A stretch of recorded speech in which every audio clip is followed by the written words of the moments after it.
Most welcome to Historiespanarna History Reconnaissance, and follow us and the Jones family moving north to Alaska in 1955. Will all their belongings and heirlooms arrive unscathed to them? Well, the moving company has produced this little Alaskan film. Anyway, enjoy these images from that 49th state, and please, like, share and subscribe, it means a lot to us. Oh, look! Are the Joneses moving? Why, yes, I meant to tell you. Tom Jones has been transferred. They're moving to Fairbanks, Alaska. Oh, no! Well, now, wait a minute. I've been there. It's not so bad. As a matter of fact, it's so nice the population is growing faster than in any other area under the American flag. Wouldn't surprise me if the Joneses like it so well they'll stay. Tom thought they might. Well, it still must be an awful chore, moving that far. Why, there's nothing to it. You saw the Joneses walk out with a couple of suitcases, just as if they were going on a vacation. The moving men do all the rest. Tom called it moving in the Martin manner. Well, that china is certainly being packed carefully. I don't see how it could possibly get broken. Oh, of course not. Nothing is ever damaged in the slightest. The Martin Company has a special procedure, almost a ritual for moving household goods. Every davenport, every chair, every dish, in fact, even the smallest items, are carefully wrapped in the cleanest and softest padding. Anything going to Alaska is transferred at Seattle into an overseas van pack, which is really a small truck body. This gives everything double protection and also makes it very easy to handle. Anywhere you live, Martin Van Lines can move you to Alaska in a jiffy. Well, if that's all there is to it, maybe it would be fun. They say Alaska is beautiful.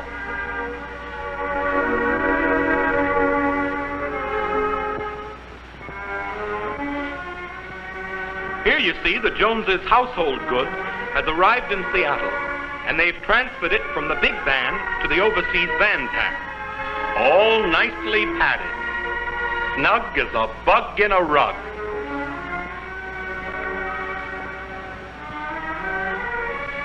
Up she goes into the ship, everything perfectly protected, all set for Alaska. Oh, there are the Joneses again. Say, this is going to be fun. You're right. Going to Alaska by ocean steamer is one of the most delightful trips in the world. You follow the inside passage, you know. It has fjords just like Norway. I've always wondered, what is an inside passage? Why, it's the space between the islands lying just off the coast and the coast itself. The islands protect the water inside, making it smooth. The inside passage to Alaska is 1,000 miles long. It's a busy, well-charted waterway, almost like a river.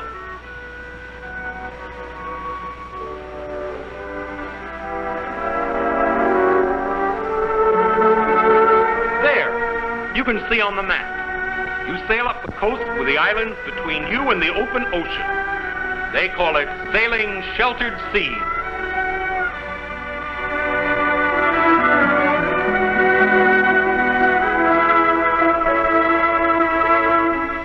The first city you reach in Alaska is Ketchikan, 750 miles northwest of Seattle. Fishing is the main industry here. Like most cities of the southeastern or panhandle Alaska, Ketchikan is built on the side of a mountain.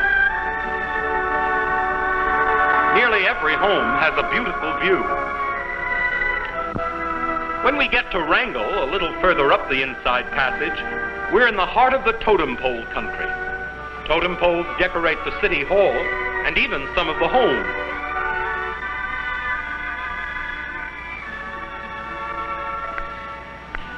This chap is building himself a new home overlooking town and harbor in Wrangell.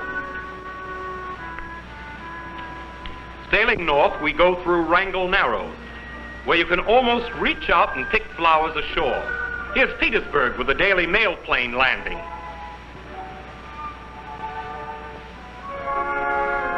Juneau is the capital of Alaska, ringed by towering peaks.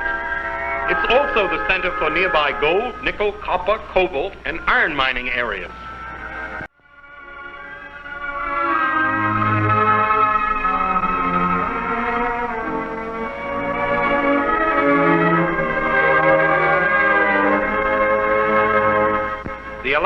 Railroad begins at Seward and runs north through Anchorage to Fairbanks, a distance of nearly 500 miles. Completed by the federal government in 1923, it served strategically during World War II and was then rebuilt.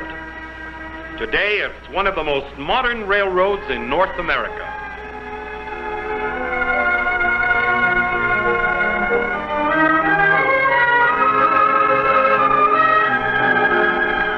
My goodness, what's that? Behind the train?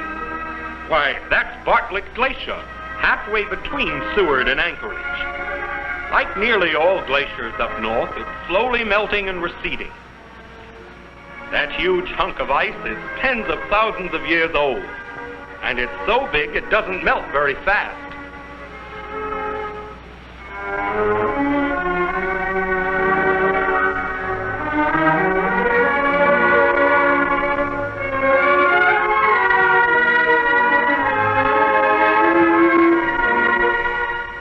My, that's quite a city, isn't it? That's Anchorage, the Chicago of the North, a center of defense, industry, mining, and agriculture.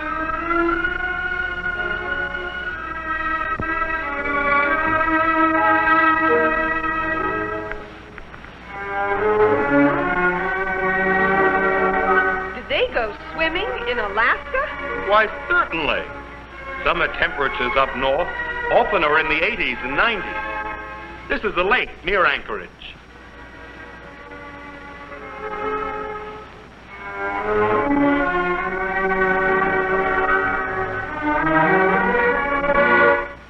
From Anchorage, a number of airlines fan out to cover the entire North Country. We're going to fly on one of those airlines, Revolution Airways. It flies the longest route of all, 1,300 miles from Anchorage southwest into the central Aleutians. But I thought they had such terrible weather in the Aleutian Islands. Lots of fog and storms. The Aleutian Islands have an undeserved reputation for bad weather. Actually, they have a lot of beautiful weather, but they seldom get credit for it.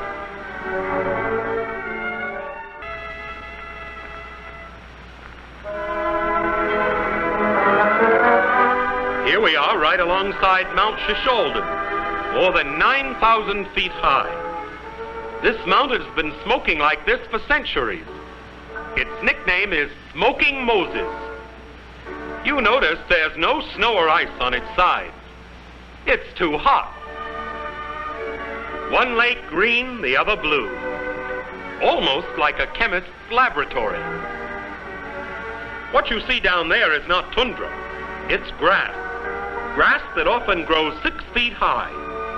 Abundance of grass and favorable climate make the Aleutian Islands excellent grazing ground. A couple of sheep ranches operate near here.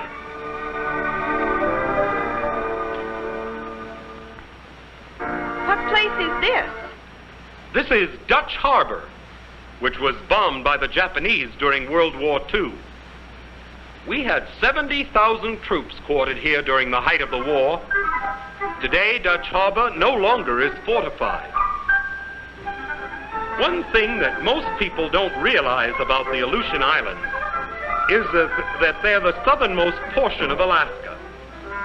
The most southerly Aleutian island, in fact, is only 249 miles north of the latitude on which Seattle lies.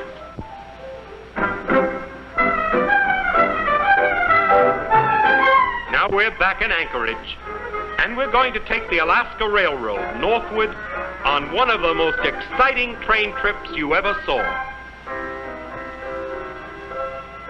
Leaving Anchorage, we soon cross Matanuska Valley, a prosperous farming area. Seen from the air, this fertile valley is checkered with green fields that have been hewn out of the forest. Agriculture in Alaska has expanded greatly in the last few years. These are some hunters getting off with their guns and packs. They're going moose hunting. Why, here's a moose now. Better eat fast, young fella. Better yet, get the heck out of here, or you'll end up hanging on this rack with your daddy. The Alaska Railroad is one of the most northerly railroads in the world. Running nearly 500 miles north from Seward, it almost reaches the Arctic Circle.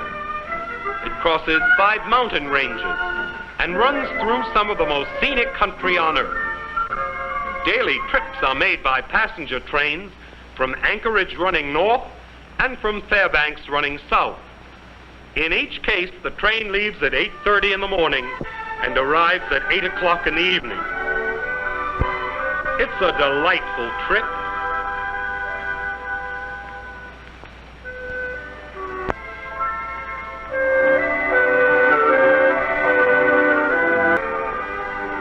Shortly after noon, we get our first view of Mount Mckinley. You see it in the distance, partly hidden by clouds. Autumn is one of the most beautiful times to visit Alaska. Trees are aflame with color. Skies are bright. The weather is still warm.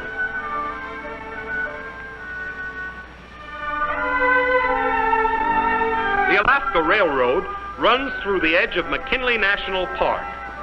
A splendid resort hotel is operated there, and these are tourists taking one of the hotel's limousines for a trip 90 miles down into the park. The limousine takes you within about 30 miles of the lofty mountain.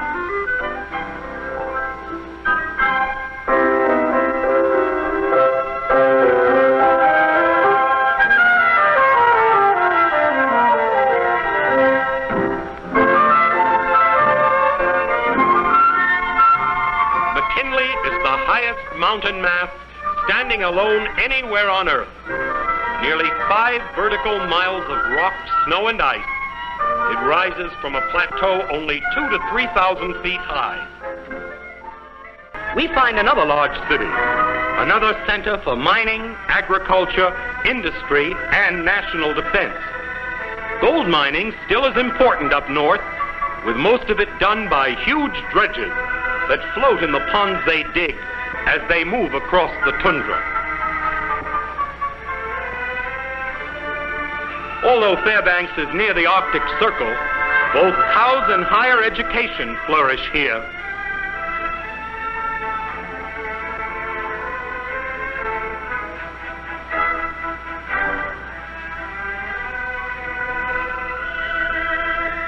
The University of Alaska, near the city, has one of the finest mining schools in the world.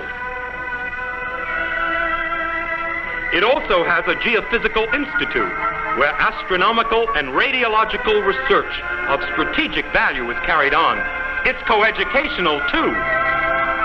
Like other Alaska cities, Fairbanks is growing like Iowa corn, fast. Day and night, the streets are crowded, and there's a chronic housing shortage. You can tell that by just watching how fast a vacant dwelling soon is occupied. Even the igloos are snapped up by eager home seekers as soon as they arrive.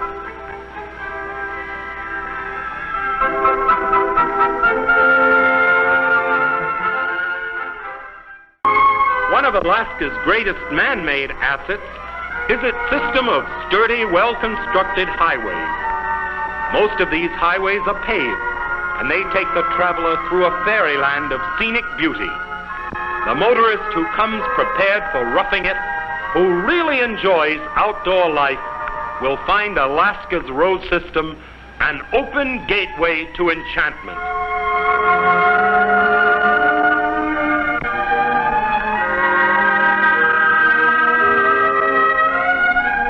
Most of Alaska's major cities are connected by paved highways, and the motorist from the states can reach this highway system by driving north across Canada and up the Alaska Highway. Lodges are found along the main highways, many of them affording very comfortable accommodations and good meals. Alaska's highways you can drive straight past the North Pole. Ooh, goodness, that makes me shiver. If you were a real Alaskan, you'd love this. It's cold, certainly, but if you're dressed for winter and prepared for it, Alaska in the cold months is as jolly and friendly as Santa Claus. Alaskans like winter so much, in fact, that they keep most of their highways open, even heating the culverts so ice won't form and clog them up. The highways of Alaska are busy in winter as in summer, with freight and passenger vehicles using them constantly. Motorists say that driving at 30 below zero is ideal. Different from all other parts of Alaska is the region around Nome, the historic city where millions of dollars worth of gold have been taken from the underlying sands. Ships arriving at Nome must anchor in the open sea, for there's no deep harbor. Their cargo is unloaded into lighters and hauled ashore. Pack ice freezes over the Bering Sea at Nome in November. It breaks up and melts in June. America's only tin mine is located 90 miles northwest of Nome. Working 12 months a year, which it can do because it's an underground mine, it has mainly Eskimos as employees. The tin mine lies in the bleak, barren mountains of Seward Peninsula, 75 miles east of the mainland of Siberia.